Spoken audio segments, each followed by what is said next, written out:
Torcedor cruzeirense. Olha aqui, ó, olho no olho. Depois de 15 dias de descanso e treino, o Cruzeiro foi derrotado pelos reservas do São Paulo. Vamos colocar os lances na tela para o torcedor e relembrando o que foi o jogo de ontem, mas eu quero chamar já um convidado para dar aquela desabafada, para colocar o que ele viu e não viu do futebol do Cruzeiro na partida de ontem diante do São Paulo. Stefano Marquezini, meu querido Popó, desabafa. O que aconteceu com o Cruzeiro? Diz Fernando Seabra. Boa tarde, Altinho, boa tarde a todo mundo de casa, Tiagão, Balu, Rap. Muito bom ter vocês aqui, muito bom estar aqui com vocês. Ô, Altinho, o que não aconteceu foi futebol por parte do Cruzeiro, né? A verdade é que o Cruzeiro não viu a cor da bola. O São Paulo venceu quem teve a coragem de botar um menino novo da base, que está com vontade e que mostrou que queria ganhar. Eu acho que é um buraco muito grande que a gente tem que entrar e analisar cada detalhe, porque para mim tem muita culpa do Seabra, de escalação, daquilo que foi proposto para o jogo, de substituição, enfim, o que não mudou no intervalo. Tem muita culpa dos jogadores também, não dá para tirar deles essa responsabilidade, né? A gente, obviamente, o Seabra tem bastante culpa, mas você espera muito mais de atletas que já mostraram muito mais, né? Alguns dele, por exemplo, o Wallace, que chegou e até agora não mostrou aquilo que a gente esperava dele, tá ainda fora de ritmo, não conseguiu ajudar na marcação, não ajuda na construção. Os laterais, como o William Marlon, por exemplo, muito abaixo daquilo que a gente espera, o próprio Matheus Pereira. Enfim, são situações aí que a gente tem que analisar com muito cuidado, porque, cara, é difícil. Na verdade, é muito fácil apontar uma culpa só, sendo que elas são várias. Mas, assim, ontem o técnico Fernando Seabra fez por merecer as críticas que teve da torcida e que, eventualmente, a gente vai fazer aqui também. Sim, a gente vai falar. Ô, Valuzão, boa tarde, tudo bem? Tudo bem, e você? Boa tarde. Boa tarde para os amigos aqui, telespectadores. O São Paulo desenhou a vitória do primeiro ao último minuto. Correto. Nem sempre a justiça do jogo é a justiça do resultado, né? O futebol não tem justiça, é eficiência. O São Paulo foi muito mais capaz de criar situações. Em uma delas conseguiu aproveitar, a coisa não foi pior pelos lados do Cruzeiro por conta do Cássio, e em uma das que foi eficiente, foi o suficiente para vencer dentro daquilo que o Cruzeiro, na verdade, não fez, né? Como disse bem o Popó, a gente poderia falar a respeito de várias questões, eu só vou falar, neste momento pelo menos aqui, a respeito de uma. O Seabra achou uma grande ideia, depois de 2 semanas para trabalhar o Cruzeiro, colocar o Vitinho pelo lado esquerdo do campo, independente, tá, Seabra, de você falar que o Vitinho é um jogador que consegue jogar do lado direito, a amostragem dele até o jogo de ontem, onde ele conseguiu ir bem, melhor foi do lado esquerdo. O Matheus Henrique é um jogador que pode jogar também pelo lado esquerdo. Tá, você tem um canhoto, é porque aqui às vezes as pessoas têm uma coisa na cabeça, você pode colocar o canhoto do lado direito que ele vai jogar bem com a perna. Nem todo caso é assim.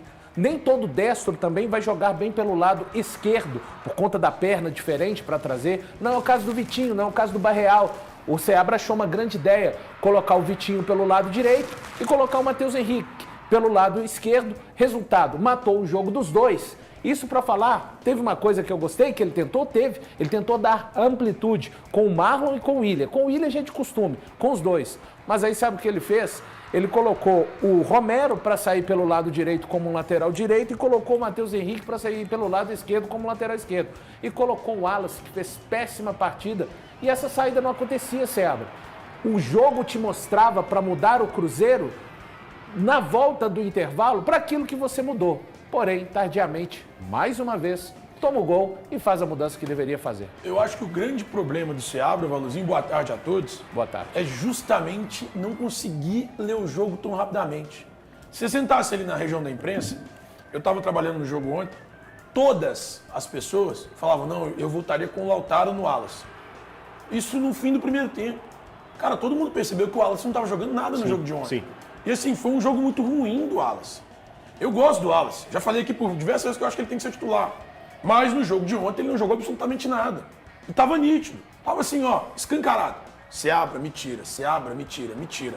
Só que o Seabra não conseguiu enxergar isso. Tava um palmo de distância dele.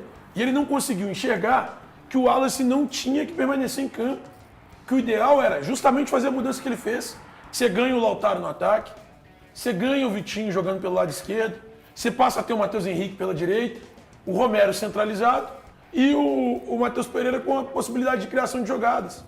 E olha, sinceramente, contra o time reserva do São Paulo, era o óbvio a ser feito, era o básico. Desculpa. Ô Elton, me incomodou isso. Me incomodou, cara. Porque é uma leitura tão básica. Então, mas Thiago, ontem foi 60 na culpa do Seabra e 40 na culpa dos jogadores ou mais que isso? É que assim, eu acho que sempre o técnico tem mais culpa. Eu acho que ele sempre... Você acha Eu mesmo? acho. Quando é um jogo...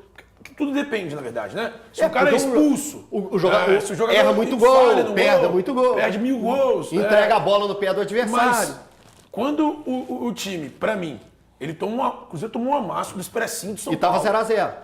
Tomou um amasso do expressinho do São Paulo. O jogo inteiro tava muito mais pro São Paulo fazer o primeiro, o segundo, o terceiro, do que o Cruzeiro fazer um gol. O Cruzeiro não conseguiu entrar na zaga do São Paulo. Aliás, eu gostei muito do Ferrarese jogando na zaga do São Paulo e do Juan também. Eu achava que o Juan era um atacante. Mas eu lembrei que o Juan atacante, a grafia era diferente, era com J. Eu gostei muito dos dois jogando na zaga, mas não pode. Desculpa, não pode. O São Paulo ontem estava completamente desfigurado, sem seus principais jogadores. O São Paulo tinha o William Gomes, que é bom jogador, mas tinha o André Silva, que é fraco no ataque. E o Cruzeiro não pode entrar em campo para achar que é normal fraco? isso. Eu não gosto. Não, ele, porque assim, eu acho O ele. William Gomes acho muito ele, bom, eu acho William ele, Gomes muito eu acho bom. ele, o William e Eric também. 18 anos. 18 anos. Assim, é porque contra o sistema do Cruzeiro, como ficou à vontade para jogar o André, Cara, né? mas ontem quem? Ah, o André Silva. O André, como muito ficou à vontade. E sabe uma coisa, você terminou, Pode, Thiago? pode. E sabe uma coisa assim? não tivesse entra. O Seabra, ele falou da linha de 5 do Zubeldia, né, que o surpreendeu. Sabe o que me parece? Podem reparar, toda coletiva o Seabra esmiuça o adversário. Ele faz uma verdadeira decupagem de como joga o adversário, de como marca, de como ataca. Agora o jogo chega e apresenta uma coisa diferente dele do estudo. Parece que o Seabra está se paralisando neste momento. Ele não tem alternativa para um plano que é de fundamental importância, o preparo para o jogo, os treinos, ninguém está descaracterizando isso aqui não. Agora, e quando não acontece conforme os seus estudos? Cara, você tem que ter uma alternativa. Você tem que fazer a tal leitura que falou o Thiago Fernandes. E o Seabra, para mim, sistematicamente, tem pecado nesse aspecto. Tem um ponto importante disso, Elton, só complementando o que o Valu falou, que assim, cara, tem horas, eu entendo também que o Seabra ele é um cara que ele tem essa fala mais complexa, ele gosta de explicar, ele gosta de trazer vários pormenores ali do jogo, do estudo, do trabalho, mas tem hora que o futebol é mais simples. Bem mais. O futebol, ontem, em campo, o que o São Paulo fez? Cara, nós temos um menino de 18 anos chamado William, que ele tá comendo a bola, ele tá tendo uma capacidade absurda de infiltração, de passar, de sair livre da marcação, de X1 com os zagueiros. O que toda hora que o São Paulo pegava a bola fazia? Criava condições para esse menino ter essa liberdade. O desenho do jogo foi esse. Isso era mais simples. Isso era mais simples do que tudo aquilo que o Seabra trouxe na coletiva e quis colocar como se fosse algo extremamente estudado. Colocou que o São Paulo estava se preparando. Como se o São Paulo, com um time reserva, estivesse se preparando para esse jogo dessa forma. E, cara, foi muito mais simples do que isso. O menino começou, o jogo começou, o menino com a bola, jogaram bola nele. Tá, deixa eu só perguntar uma coisinha pro Rap, de Rap curiosidade. não, você sabe que não é rap não, né? É Rudolf, a renda do nariz vermelho. Ele tá queimadinho hoje, pessoal.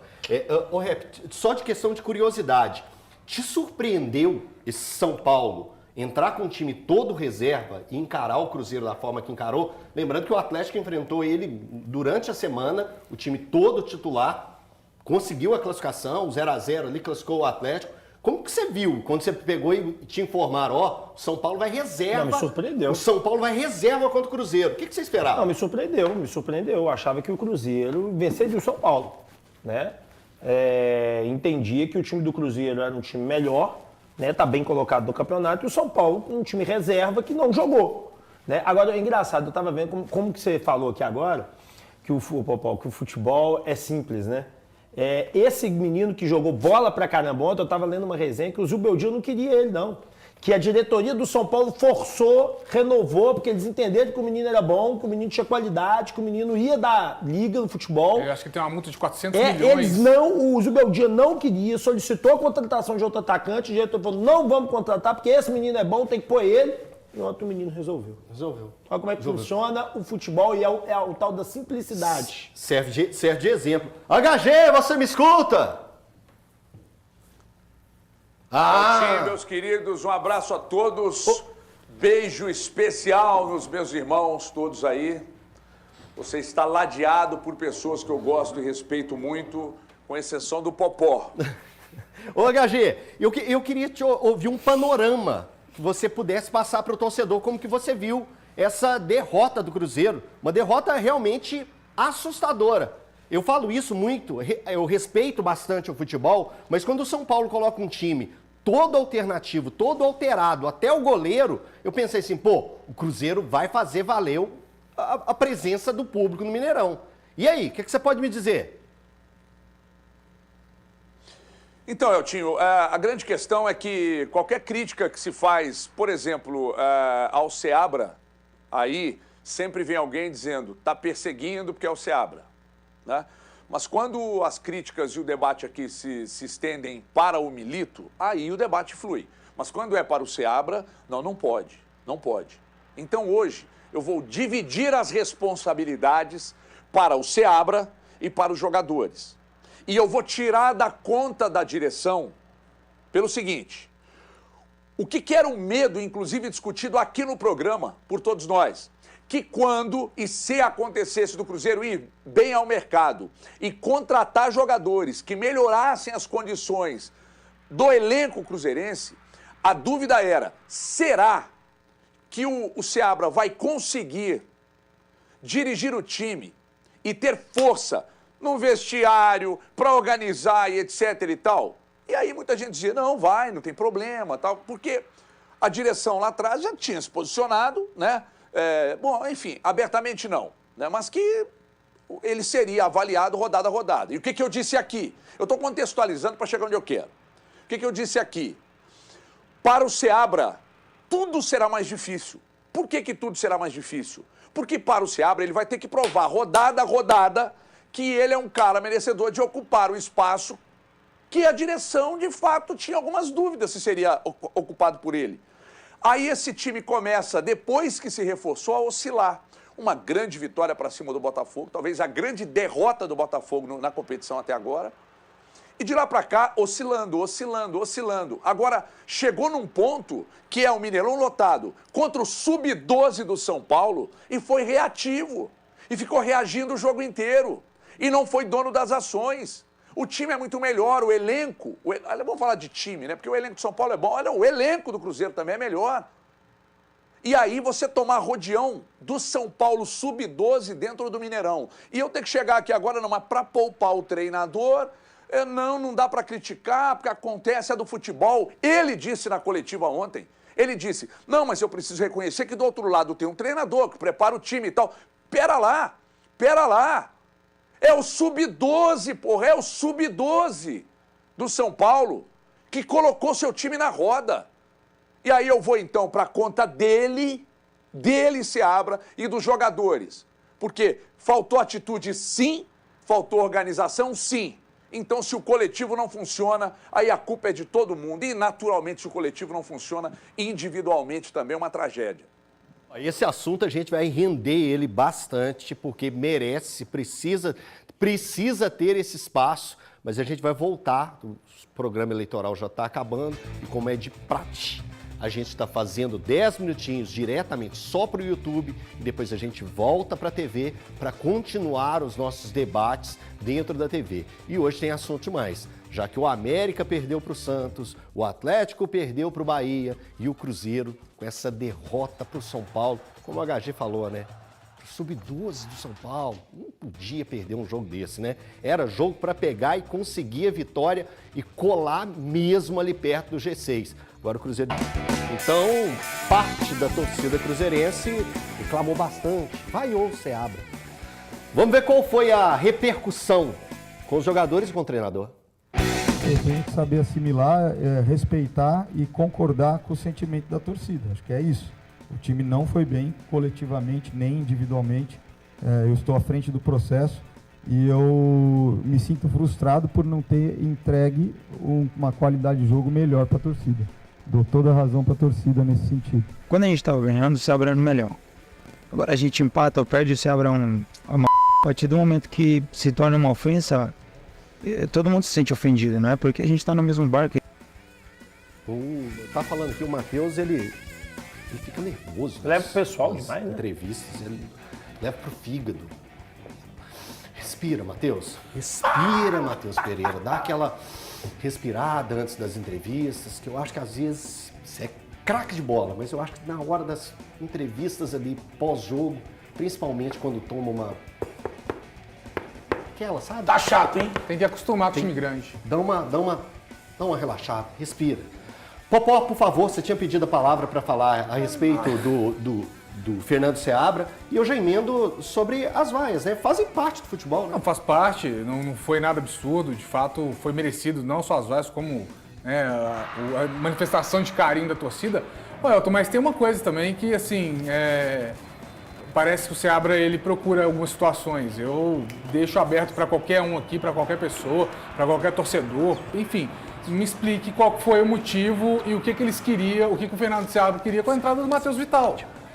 Assim, desculpa, isso aí pra mim, quando ele coloca o Matheus Vital no jogo, pra mim ele simplesmente... Um belo passe de letra. Um belo passe de letra aos 40 do segundo tempo com o Cruzeiro. Muito com o Cruzeiro produtivo. precisando. Então, assim, sinceramente, ele procura essas situações, porque quando ele fala, e ele fala muito bem sobre mérito, ele fala sobre treinamento, ele fala sobre entrega, ele fala sobre intensidade, e ele opta por colocar um jogador que está há quase 2 anos no Cruzeiro, e se você for pegar todos os números dele, ele não entregou nada mais que ninguém, não faz sentido. Então, assim, foi merecido, não faz sentido o Matheus Vital ainda ter essas oportunidades que ele tem, ele ser tido como uma solução. O Cruzeiro perdia o jogo, o Cruzeiro precisava de buscar o resultado, e colocou um jogador que simplesmente é inapto para qualquer coisa, um jogador que não tem a menor capacidade de passe, de finalização, de combate, não é rápido, não ajuda, não constrói e simplesmente ganha a oportunidade no lugar de um menino que tem 19 gols, 19 participações a gols na temporada do Sub-20,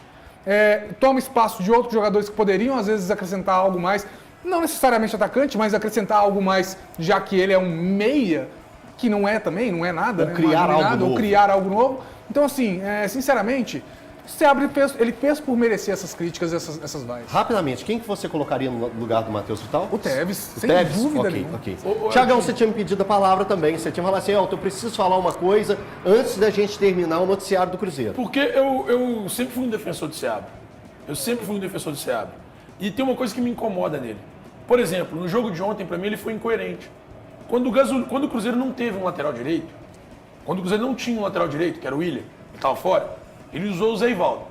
Ontem ele levou gasolina pro jogo. Isso aí, Thiago. Ontem ele levou gasolina pro jogo. A gente discorda de tudo, mas você foi brilhante na sua elucibração sobre o que é Fernando Seabra. Você começou foi a fazer brilhante. escola, Você sabe por que você é brilhante? Sabe por que você é brilhante? Não, ferrou. Porque o Gasolina, ele foi escolhido para ser o lateral reserva contra o Boca Juniors, o jogo mais importante do Cruzeiro na temporada. No jogo seguinte, ele não serve nem para... Foi contra o Inter. Não, contra o Vitória. No jogo seguinte, ele não serve nem para ser lateral, o Gasolina, para ser lateral de nada. Ele não está nem relacionado. O Ramiro é o lateral direito. Isso. Logo depois aparece o Everton, um menino que estava encostado, estava treinando com o time, é da base, e esse menino ganha a oportunidade. Esse menino entra nos relacionados, ele inclusive está inscrito na Copa Sul-Americana. O Everton, como um lateral reserva. E agora o Gasolina volta. E assim, Falta convicção ou coerência? Eu acho que ele O não é tá faltando? coerente. Eu acho que ele não é coerente. Quando o técnico começa a fazer isso, é porque ele perdeu completamente o que ele tem para fazer naquele time. A ideia dele? Eu não consigo mais confiar no Seabra. Eu já falei isso com o treinador e mudei de opinião, mas dessa vez eu acho que deu certo. Eu não consigo mais confiar no Seabra. Não consigo, cara. Porque quando ele fala assim, olha, eu não vou levar o Gasolina. Aí beleza, todo mundo entendeu o recado. Ó, ele vai escalar o Zé Ivaldo na lateral direita, o Ramiro na lateral direita, o recado tá dado. Isso. Esse cara não serve pro Cruzeiro. Dá Recado 2, pra 3 todos, né? jogos. Pro torcedor ele e pra diretoria. Ele volta. Isso. Ele volta, cara. E aí volta baseado em quê? O que mudou de 2 semanas pra trás? E assim, o Gasolina deve ser uma montanha russa nos treinos. Ele ia treinar bem mal, bem mal. Ele não consegue treinar no meio termo. Não consegue ser um cara regular. Porque eu tô pegando no pé do Gasolina, mas para mim as incoerências do Seabra, elas são muitas. E, sinceramente, eu não consigo mais confiar. Eu lamento que hoje o Cruzeiro tem uma sequência muito grande de jogos, porque não dá para fazer a troca. Mas agora, com a obra já feita, e é muito mais fácil para a gente falar aqui do ar-condicionado, mas é verdade. Eu acho que o Cruzeiro, se ele tivesse trocado o Seabra lá atrás, estaria numa situação melhor. Eu já vou virar a chave aqui para a gente falar do Atlético, né, da derrota do Atlético por 3-0 para o Bahia, mas eu só quero perguntar uma coisinha pro Valu. Valu, o que você acha que ainda está faltando pro Wallace? Por que ainda ele, das contratações, a que mais chamou atenção, o jogador de linha, que o Cássio foi a grande contratação, mas na linha era o que a gente criava uma grande expectativa sobre o que ele poderia entregar, por que ele ainda não conseguiu entregar e ontem fez uma partida que não dá nem para dar nota para ele? Se tivesse que dar nota, eu não conseguiria dar uma nota para o Wallace. Cara, é difícil a gente definir o quê, principalmente de fora. O Seabra tem uma capacidade indiscutível com relação à sua posição de treinador, mas a gente pode tentar, né? E uma coisa que eu reparo desde o Botafogo para cá, esse foi o 9º jogo do Cruzeiro, e desde então, cada vez está ficando mais distante, né? A gente está indo cada vez a partida contra o Botafogo fica mais distante, como uma partida em que o Cruzeiro jogou pelo menos 50% ou 60% de uma partida excelente que foi contra o Botafogo. Porque de lá para cá são fragmentos de minutos, um tempo e jogos péssimos. Dá para falar, eu tenho a lista de cabeça aqui dos 9 jogos, o que aconteceu em cada jogo aí para o torcedor em casa. Mas eu acho que pode ser, o Elton, respondendo a sua pergunta, para não fugir, porque o Cruzeiro convida a fugir para outras questões que estão acontecendo, talvez a própria mudança. O Seabra, ele abandonou coisas que ele já havia estabelecido como boas neste Cruzeiro, principalmente envolvendo o sistema defensivo. O Cruzeiro não está entre as piores defesas, mas o Cruzeiro não é confiável mais defensivamente. Então, as várias mudanças, o Cruzeiro já jogou com 4-3-3, o Cruzeiro já jogou no 4-4-2, o Cruzeiro já jogou de várias maneiras e isso tem dificultado, quem sabe, o entendimento do Wallace em meio também à sua luta para ficar bem fisicamente. Daqui a pouquinho a gente vai continuar